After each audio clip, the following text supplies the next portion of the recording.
What happens when you take the physics-based destruction of the finals, telepathic powers of control, fast-paced gameplay of Doom, aesthetic of Marathon, and then slap a shit ton of roguelite elements over it? Well, you get Voidbreaker.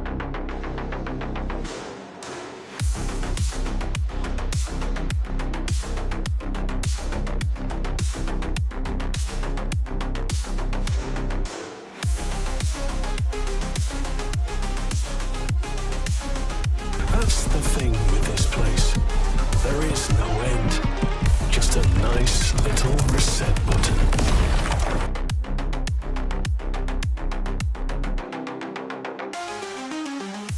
Voidbreaker recently released into early access. It's a game developed by a single man with a plan. His name is Dan. No, but actually his name is genuinely Dan, and he seems like a cool guy. He's very interactive with the community. Please subscribe. And I just gotta say, the tools provided these days are so impressive, and the fact that a solo developer can make something like this at their own house, or at least I assume it's a house, not a studio, it's just super impressive. Some of the best games these days are made by solo developers or small teams, and our solo dev's name is Dan. Go support Dan and the other indie devs out there. The premise of Voidmakers is basically you're stuck in a combat simulation. You don't know how you got there. All you know is that you're endlessly running through an infinite number of different combat scenarios. The simulation's AI is always present, always watching, and always learning from you. Your character starts to claw at the walls of the simulation and tear through the layers as you progress through the game, and you get deeper into it. That's the basic. Don't want to spoil too much. The art style in this game is a vibey blend between the cold alien planets of Marathon and the otherworldly confines of the Control Bureau. Let's start with some of the Marathon inspirations. In Voidbreaker, most of the levels you play on will include a natural-looking exterior, somewhat alien in a way, with a variety of striking, minimalistic sci-fi buildings scattered around the map. These buildings' interiors consist of fairly normal-looking offices or labs in an otherwise completely alien location. A lot of the architecture has geometric symbols and designs to add visual interest. It's both brutalist and minimalist. The most unique part about the art design is a large AI overlord that's constantly overlooking you. This adds to the oppressive feeling that the lore and story conveys. The character never has a moment of privacy or peace. The hexagonal sky pattern only serves to remind the player of the prison they are trapped in. Enemies, visually, there's not much for me to talk about, really. Enemies consist of polygons shaped as spiders, humans, or sometimes just weird clumps. It's not super visually interesting in my opinion. I don't love it personally, but it does fit the theme, and it is consistent while having a decent amount of variety, so I give it props for that. We'll talk about the actual enemy function later. So what do you actually do when trapped in a randomly generated infinite combat loop for the pleasure of an AI overlord? Well, I'll tell you. You start by selecting your weapon and heading down the elevator, where you're plunged into your first biome. You'll progress through random combat scenarios and collect upgrades along the way. There are 3 biomes, and at the end of each biome, there's a large boss. Yeah, it's a pretty basic roguelike structure, but the game isn't fun because of its unique systems. It's fun because of the systems it squashes together into a little chaos cake, and I'm sure you've noticed that the gameplay on screen here is kinda insane. Believe it or not, some of this footage is from a marksman rifle run, and I know it looks like Red Bull Seizure Fest 2025, but this thing started off a single-firing basic weapon. One of the main selling points of this game is the weapon customization. You start your run with one of 4 available guns right now. There's more in development. It is early access, so some of the stuff is unavailable. These start extremely basic, but as you progress through your run and beat levels, you'll get chests that offer tons of different effects and abilities. There are crazy ones here. These can basically be anything, from chain lightning to bullet rain to nuclear explosions on enemy death.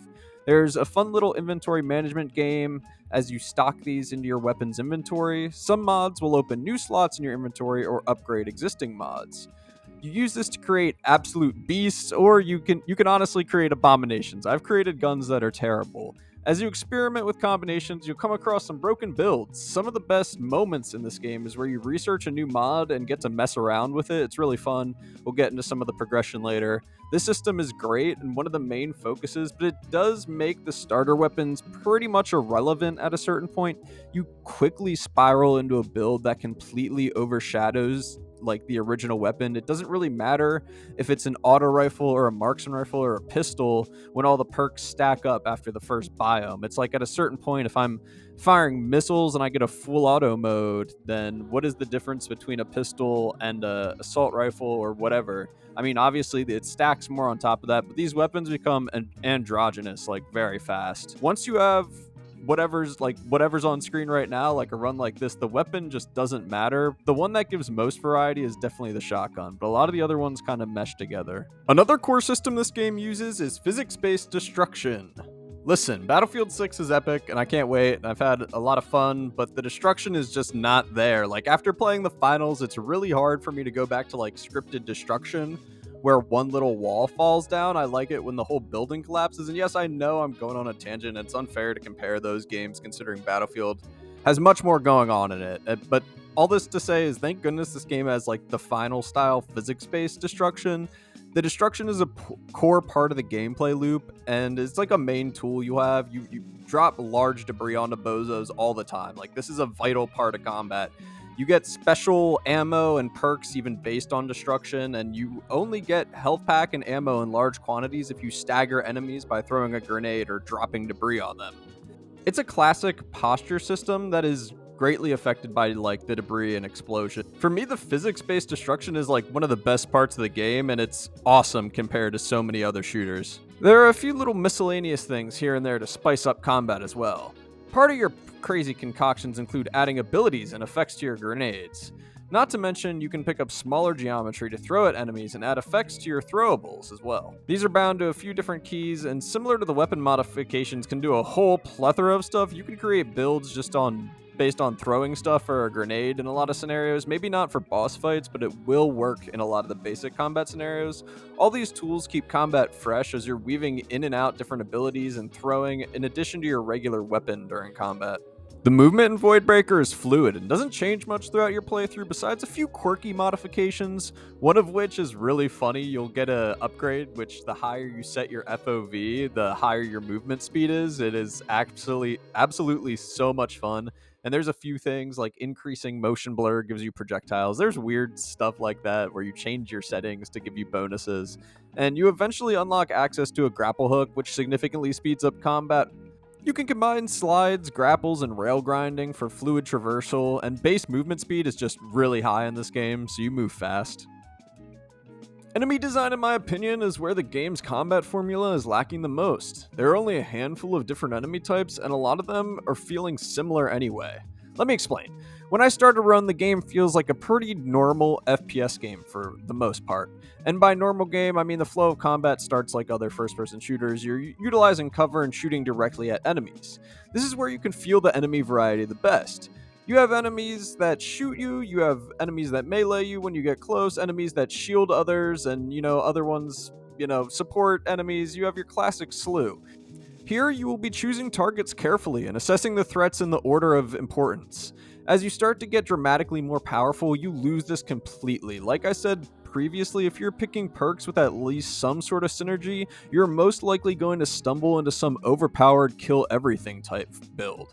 Unfortunately, with builds like this, the strategy is just to bait enemies into buildings to collapse on top of them or kite around the outside of the map and destroy them with projectiles. This is what I mean when I say you lose so much of variety when this happens. Like, similar to the weapons, the enemies lose variety as you upgrade as well. The separate enemies turn into sort of a large homogeneous horde of health bars that you just slowly grind down at harder difficulties. You become so fast as well that they can't keep up, even with like some of the base movement abilities they give you, so you kind of just zombie train them along the outskirts or lead them into a building. I think there are a few viable solutions to this. There's basically an enemy like a drone-like swarm that tears through the building. The destruction that this enemy causes doesn't hurt you, but it takes away a main tool to use, i.e. your building to collapse on the horde of enemies. It would be interesting to see more enemies make use of the physics-based destruction like this. It doesn't have to be insane, but something to interfere with setting up buildings just to drop on a level full of enemies. You could also have the enemies randomly acquire some of the upgrades that you have throughout the runs. It would make it much more engaging if they got different status effects or different types of projectiles. There are many different ways that this equation can be spiced up a bit when it comes to enemy variety.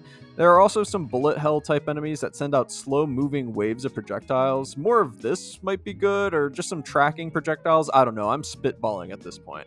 I'm not going to harp on this issue too much in this showcase because the game is still in early access and things can be possibly ironed out in the future. It's a minor issue compared to the overall formula.